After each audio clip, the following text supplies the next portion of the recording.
Então, seguindo aqui com o Jujutsu Kaisen, o capítulo 270 começa com o Megumi e a Shoko indo visitar o túmulo da Tsumiki, que pelo menos o Megumi teve a oportunidade de ver lá o corpo dela, porque a gente viu por praticamente todo o arco da batalha decisiva na terra de Shinjuku que a perda da Tsumiki foi um trauma tão grande pro Megumi que ele já não tinha mais vontade de viver. Então pelo menos ele conseguiu se despedir da irmã dele, dando um velório digno pra ela. Uma coisa que eu achei legal nesses painéis é que a Shoko tá com uma roupa diferente da roupa de doutora que ela usa, e eu acho muito fofo quando os personagens de Jujutsu alteram as roupas. E a Shoko fala que ela fica feliz em poder ajudar o Megumi, e ela queria que alguém tivesse feito o mesmo com o Geto, porque o cabra não teve um funeral, o que abriu espaço para quem já possui o corpo dele. Mas depois daquele velho cinismo da Shoko de não saber explicar a técnica da reversa, de não ligar pro Yuta possuindo o corpo do Gojo, todo aquele cinismo da Yeri volta quando ela fala que não acredita em vida após a morte. Olha que mina cínica, cara, pelo amor de Deus. Depois a conversa da Shoko com o Megumi é cortada por alguém que ligou pro Megumi, e a Shoko inclusive joga o cigarro dela fora. Depois é revelado que a Mestre Tengen continua dentro do que sobrou do Sukuna, que eu achei estranho porque pra mim o Sukuna tinha virado pó por completo, mas deve ter sobrado alguma coisa dele. Então, com a ajuda dos restos mortais do Sukuna, as barreiras da Tengen devem continuar de pé por um certo tempo.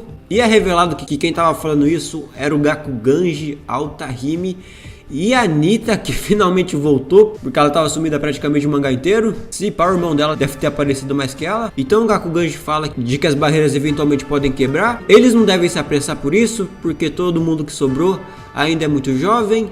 E é revelado o que aconteceu com o Norito Shikamo, que foi visitar a família dele. Então é mostrado que ele tá cuidando do irmão, da mãe e do padrasto dele, porque ele tinha desistido de ficar em Shinjuku e foi visitar a família dele. E depois a gente revê o Sumo e o Katana, que também eram dois que ficaram sumidos por boa parte do mangá. Inclusive eu acho muito engraçado que o Sumo tem esse negócio na cabeça que parece muito o chapéu que o Sr. Steel de Steel Ball Run usa. Deve ter sido inspirado, eu não faço ideia. Então a Maki entrega uma katana pro cabra da katana, que fica todo feliz porque ele não tinha conseguido achar nenhuma, pelo menos não na colônia de Sakurajime. E é revelado que a Kurusuhana e o Yuji ficaram encarregados de tirar os objetos amaldiçoados de dentro dos feiticeiros reencarnados, pelo menos dos que sobraram. Isso faria com que as pessoas que estavam habitando naqueles corpos voltassem a ter o controle. Inclusive eu me pergunto se o Chozo tivesse vivo, isso teria acontecido com ele. Na real acho que ele aceitaria numa boa, porque a gente viu que ele estava assim disposto a se sacrificar, então liberar o controle do corpo reencarnado dele pro dono original provavelmente não era algo que seria um problema pra ele. Então a Maki, como ela tem uma certa dívida com o cabra do Sumo e com o cabra da katana,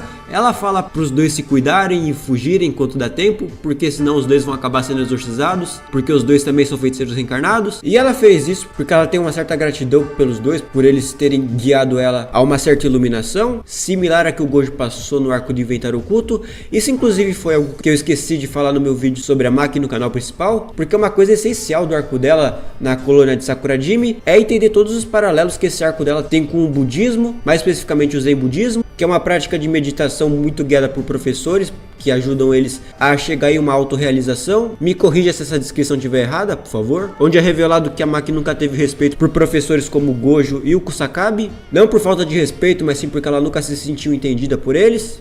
E o Sumo e o Katana meio que foram os professores que a Maki sempre quis ter, principalmente o Katana, porque ele também tinha uma restrição celestial, se eu não me engano. E foram justamente eles que guiaram a Maki para a iluminação dela. Então por isso ela tem essa gratidão que fez com que ela poupasse a vida deles. Inclusive o Katana fala que se alguém eventualmente for atrás dele para acabar com ele, essa pessoa devia ser a Maki. E depois disso a gente vê o que aconteceu com o Charles, que finalmente conseguiu publicar o mangá dele. E ele tá falando com o próprio Leório que os novatos deveriam ter uma chance de competir com autores mais veteranos. Talvez isso seja um comentário metalinguístico de Giga Kutami sobre agora que o Jujutsu Kaisen vai acabar, faltando apenas um capítulo para isso, que a Shueisha dê espaço para que novos mangakas possam trabalhar melhor as suas histórias. Com certeza isso daí é um comentário metalinguístico, com certeza. Depois nós tivemos o retorno do Gold Takaba, que está mais uma vez entre nós. Ele está discutindo com seu novo colega de palco sobre se eles devem ou não fazer piadas mais pesadas, e que se é melhor eles darem uma maneirada. E a grande piada dessa cena é que o novo colega do Takaba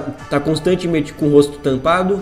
E no último quadro nós vemos que esse colega misterioso do Takaba tem um cabelo e alargadores de orelha muito parecidos com o que um certo Suguru Geto usava.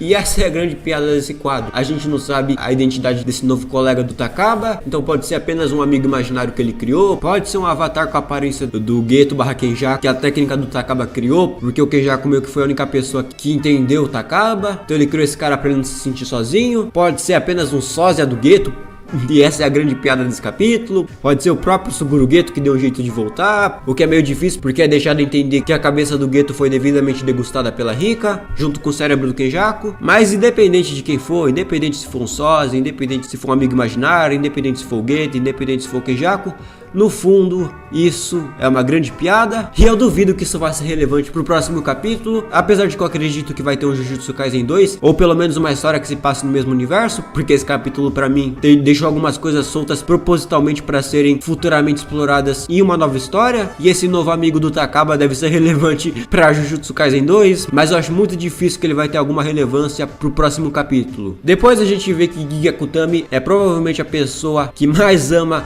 os seus personagens secundários na história da Shueisha, porque ele ou ela se lembrou do arco do Amai de redenção com um garoto que ele praticava bullying na escola, e ele se encontra pessoalmente com esse garoto para se desculpar com ele, e ele fala que ele quer se tornar uma pessoa decente a partir de agora, apesar de que o próprio garoto deixou ele para trás e nem devia se lembrar dele. Depois disso nós tivemos mais um vislumbre do Gold, dele mesmo, Higuruma, e olha a aura de Gold que esse mano exala, cara, pelo amor de Deus. Como que alguém não fica feliz com o retorno desse cabra? Como alguém queria que esse cabra morresse, pelo amor de Deus? Melhor advogado da ficção desde Saul Goodman. E ele tá falando com aquelas colegas de trabalho dele, que mais uma vez reforça que Giga Kutami é provavelmente a pessoa na Shueisha que mais ama seus personagens secundários, porque essas colegas dele tinham aparecido só no flashback dele, e ela fala que eles decidiram não seguir com aqueles processos contra o Higuruma, por pressão do alto escalão, porque eles querem explorar ele como feiticeiro, porque o cabra tem potencial, ou se tem. E eu me pergunto que alto escalão é esse? É basicamente o Gakugan de Altahime, porque o Gojo passou o cerol em todos os velhos do alto escalão,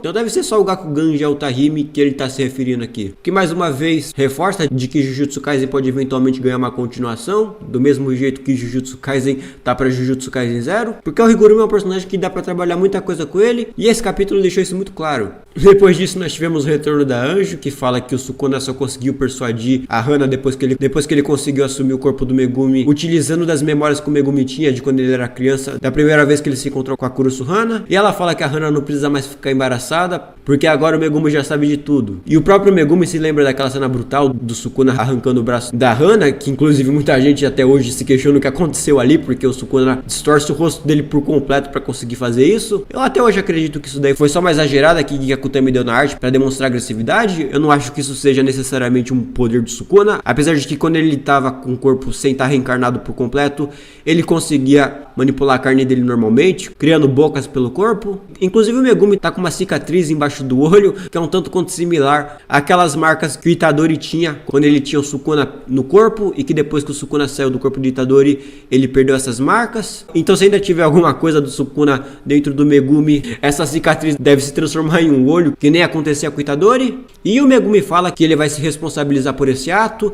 e que a partir de agora ele será o braço direito da Hana, que a coitada fica toda boba, achando que ele tá dando mole, e ela até pergunta quando é que vai ser a cerimônia de casamento. Pra você ver a dualidade desse capítulo com o capítulo passado, foi basicamente a Maki dando uma surra no Yuta por 19 páginas como forma de amor. Mas aqui o Megumi corta o clima falando que não era disso que ele tava falando, e ele dá um jeito de fugir falando que ele tem uma missão, que mais tarde ele fala com ela. O Toji deve estar feliz lá no céu ao descobrir que a linhagem dele vai continuar, e vai continuar com o sobrenome da esposa dele e não Zenin. Depois o Megumi vai para essa tal missão que ele falou pra Hana, e é revelado pelo Idit que um cabra ficou com o rosto completamente distorcido, ficou com esse zoião completamente esbugalhado através de uma maldição. Inclusive isso deu até uma nostalgia do começo de Jujutsu, quando era o Idit falando de algumas missões pro trio, e eles iam lá resolver numa pegada meio Slice of Life, que deixou um pouco de saudades, apesar de ter durado muito pouco. E chegando lá é revelado que o cabra não tá amaldiçoado, e que quem tá amaldiçoado é a esposa dele, que tá enxergando ele dessa forma completamente distorcida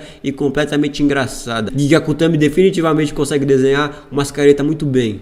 Então a Nobara pega a mulher pra examinar ela, pra ver se tá tudo certo. E o capítulo acaba com o Megumi comentando que o Edith também comentou sobre um mestre de maldições que tá pelas redondezas, que não tem uma presença muito violenta, mas que pela hora que ele ou ela exala é algum feiticeiro muito forte, provavelmente é um feiticeiro reencarnado. E o Itadori fala que isso vai ser moleza, porque agora que o trio tá reunido, nada é um empecilho pra eles, o que eu achei um tanto quanto preocupante, porque o Itadori claramente subestimou o inimigo, e sempre que isso acontece dá muito ruim. Então quando eles chegarem lá, eles vão se deparar com o Sukuna Go Beyond Bites the Dust Ato 2, e esse vai ser o final de Jujutsu. Mas apesar de eu ter achado o pai Itadori subestimar o inimigo, olhando as possibilidades de feiticeiros reencarnados, pelo menos os que a gente conhece, a única que sobrou, além do Katana e do Sumo que já apareceram nesse capítulo, foi a coitada da Uro, que tá desaparecida desde que ela sentiu a presença do Sukuna lá na colônia de Sendai. E eu ficaria muito feliz se fosse a Uro, porque pelo amor de Deus, eu jurava que ela ia aparecer pra lutar contra o Sukuna, porque seria condizente com o arco dela. A gente vê naquele arco da Yorozu que ela tem uma certa ligação com o Sukuna, então faria sentido ela voltar na batalha de Shinjuku. Então eu espero que seja ela que vai aparecer agora nesse último capítulo, o que faria sentido, porque a gente viu todos os personagens da Migração e Extinção se reconciliando nesse capítulo. A gente viu o Higuruma se reconciliando, a gente viu o Sumo e o Katana se reconciliando, a gente viu o Amai que estava sumido se reconciliando, a gente viu a Hana e o Anjo se reconciliando com o Megumi, e dos participantes da Migração e Extinção que a gente conhece que ficaram vivos, só faltou a Uro aparecer, e eu acredito que é ela que tá aprontando por aí. Então eu de verdade espero que seja ela, porque já passou da hora dela voltar. Mas vamos ver o que Gyakutami tá cozinhando pro próximo capítulo. E enfim, o próximo capítulo já é o último de Jujutsu Kaisen, e eu não sei vocês, mas o capítulo 270 me passou total a vibe do final da parte 4 de Jojo Diamonds Unbreakable, que depois deles derrotarem o Yoshikage Kira, só tem um epílogo mostrando o que aconteceu com cada personagem. Tipo, Jotaro Kujo conseguiu seu doutorado após estudar uma estrela marinha de Morio. Joseph Joestar adotou a bebê invisível, fazendo com que agora ela se torne uma legítima Joestar. Chefe Tonio está fazendo mais sucesso do que nunca. Mikitaka é um alien ou apenas um estudante? Nós não queremos saber. Foi essa vibe total que o capítulo 270 de Jujutsu me passou. Só faltou tocar. Foi uma vibe bem nessa pegada que esse capítulo me passou. Então vamos ver como que vai ser o último capítulo de Jujutsu Kaisen. Semana que vem, esse mangá que com certeza vai deixar saudades. Tenho que ver quais mangás eu vou fazer análise depois que Jujutsu acabar. Com certeza vai ter de Hunter x Hunter, porque Hunter x Hunter vai voltar mês que vem. Mas deixem aí nos comentários sugestões de mangás que vocês gostariam que eu analisasse semanalmente aqui. Eu já adianto que eu não tô acompanhando One Piece semanalmente, então não esperem vídeo disso. Porém, um mangá que eu queria muito iniciar a leitura, eu não sei se vocês apoiariam, é Gacha Curta, que é um mangá que tem uma arte muito estilosa e que eu tô interessado em ler ele faz um bom tempo e já tá um tempinho na minha lista. Então não sei se vocês apoiariam depois que eu terminar de ler o que já tem. Mas no mais é isso. Espero que tenham gostado. Falhou!